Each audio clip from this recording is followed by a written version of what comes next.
शक्ति मंगला काली भद्रकाली कपालिनी दुर्गा क्षमा शिवा धात्री स्वाहा स्वधा नमस्ते। नमस्कार, आप देख रहे हैं उत्तराखंड की बात सपना के साथ। और आप सोच रहे होंगे कि आज मैं ऐसे मंत्र क्यों गा रही हूँ, लेकिन आप देखिए मैं आपको लेके आई हूँ रानी पोखरी में। यहाँ पर लगता है माता का अद्भुत दरबार।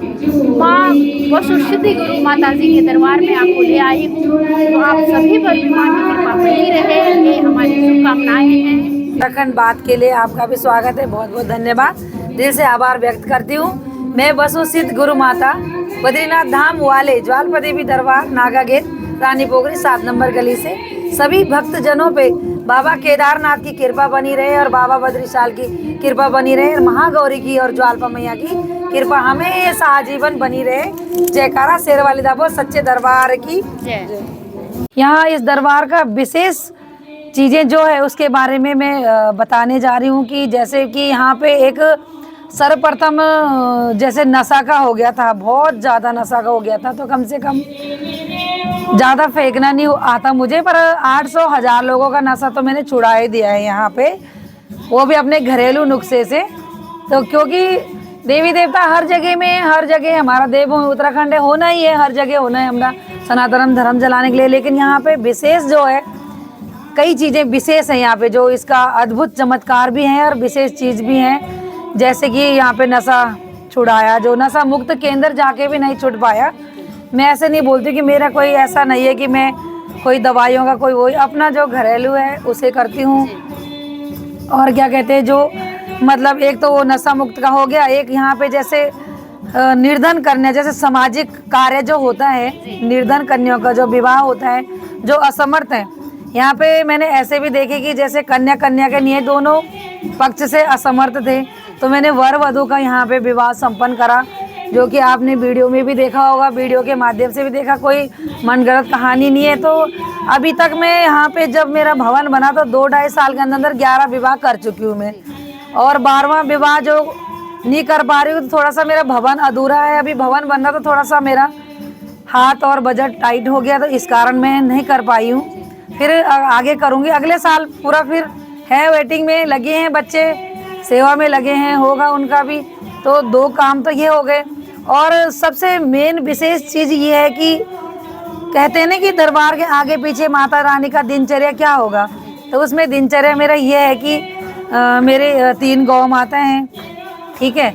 जैसे एक बार अभियान भी चलाया था कि गौ माता को राष्ट्रीय माता का दर्जा देना चाहिए, तो मेरा मानना सभी भक्तों से, सभी हिंदू धर्म सनातनियों से विनम्र निवेदन है कि सबको एकजुट होके अपनी गौ माता को राष्ट्रीय माता का दर्जा देने में सहयोग करे और सपोर्ट करे, है ना। तो और तो माता जी, जैसे अभी आपने 3 गायें रखी हुई हैं जी, तो आगे भविष्य में आपने क्या सोचा है कि कोई गौशाला ऐसी कुछ प्लानिंग आपकी, क्योंकि गायों की भी बहुत दुर्दशा हो रही है ना, तो ऐसा कुछ है आपका कि गौशाला भी आप बनाएंगी? क्योंकि सामाजिक कार्यों से आपकी बहुत बड़ी पहचान है, आप निरंतर सामाजिक कार्यों से जुड़ी हुई हैं, तो क्या गौशाला भी आपने फ्यूचर में सोच रखा है? बिल्कुल बिल्कुल। अभी तो मेरी खुद की 3 गायें हैं, और वो एक का नाम, मेरी गाय का नाम बताओ हम? एक का नाम राखी है, एक का गौरी है और एक लक्ष्मी है। मैंने सभी देवी देवताओं का नाम लिख रखा, और विशेष उसके बारे में आगे बताती रहूँगी आगे क्या सोचा है। पर जो तो माता जी, ये निरंतर पूजा पाठ आप करती हैं, तो अपने घरेलू काम भी होते होंगे, तो आप अपनी दिनचर्या कैसे मेंटेन करते हैं और क्या क्या काम आप करती हैं दिन भर में? अपना क्या क्या शेड्यूल है आपका? दरबार से हटके दिनचर्या अपनी गौ माता की सेवा करती हूँ, कभी आश्रम में चले जाती हूँ। आश्रम भी कई जगह आश्रम है जो जहाँ से गुरु दीक्षा मिल रखे, उसके बारे में बताऊँगी आपको। तो सुबह जैसे उठना, पहले तो सुबह उठना, अपना घास गोबर, गाय का पिंडा पानी दूध निकालना अपना, फिर उसके बाद अपना ये गोबर घास आप खुद? हाँ, मैं खुद करती हूँ। खुद आपको देख के तो लग नहीं रहा। नहीं, मैं खुद करती हूँ। मैं ऐसा नहीं कि जैसे आजकल दिखावा बहुत चल रहा। बेटा एक चीज़ बताना चाह रहे, दिखावा बहुत चल रहा, क्योंकि लोग फोटो खिंचा देते, कहीं पे भी गाय मिल गई तो कुछ खिला दो, फोटो खिंचा दो। मेरा आप जाके देख सकते हो वहाँ पे कि क्या है, क्या हकीकत है, क्या क्या है, क्या नहीं है, सब है। सुबह कुछ वक्त बाहर बैठे थे तो मैं दूध की बाल्टी लेके जा रही थी, क्योंकि कल शनिवार था, तो शनिवार को मेरा पूजा पाठ का होता है यहाँ पे प्रेत बाधों का, तो मैं रात शमशान भी जाती हूँ। मैं 3 बजे तो मैं यहाँ से घर ही आई, तो आधा घंटा मुश्किल से मैं सोई हूँ, इसलिए लेट लगती है भक्तों को बाहर बैठने में। तो अब सबको अपनी सफाई नहीं दी जाती कि मैं क्या करती हूँ। है ना। तो बस यही है, बस गायों का दिनचर्या मेरा, बस पूजा पाठ से थोड़ा सा टाइम पहले कहाँ मिलता, क्योंकि मैंने ये ज्ञान अपना गुरु नागा बाबा से ले रखा, बद्रीनाथ से। 8 साल गुफा में रही हूँ मैं। तो अब मेरे सबसे बड़े बाबा गंगा भारती हैं, जो 114 साल के हैं, वर्तमान में अभी आए भी थे अभी हफ्ते दिन पहले।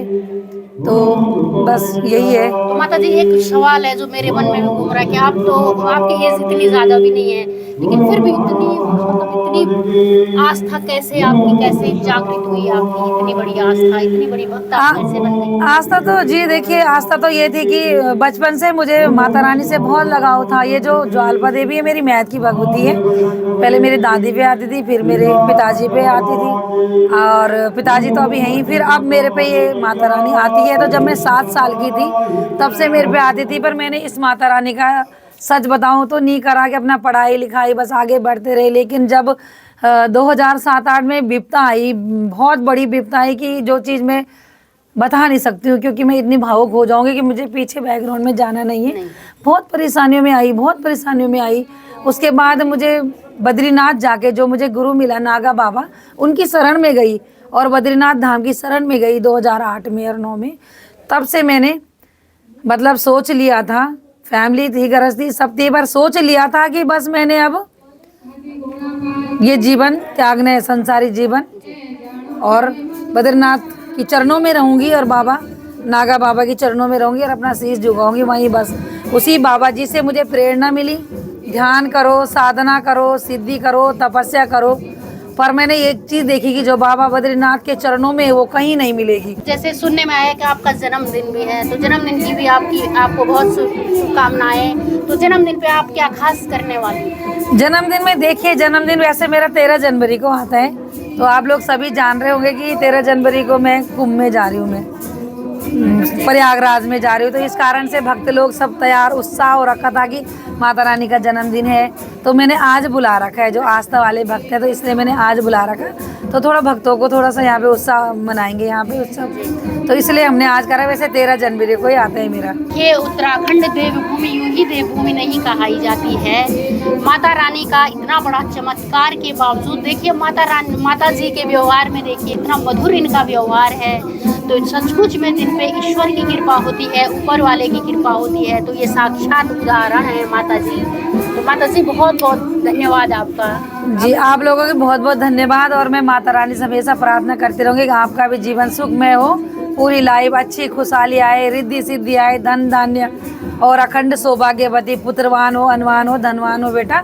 और ये माँ ज्वाला ऐसा पर्चदारी माता है कि आप जैसे बोल रहे हो तो मेरे कांटे उड़ रहे हैं। सीधा देखो यहाँ कि एक एक जो वाणी छूटती है वो सत्य है, क्योंकि हमारा ये पैतृक से भी चल के आया, जो आशीर्वाद आ रहा पिछलों से भी आ रहा और गुरु से भी आ रहा। माता की जय, बद्रीशालोगान।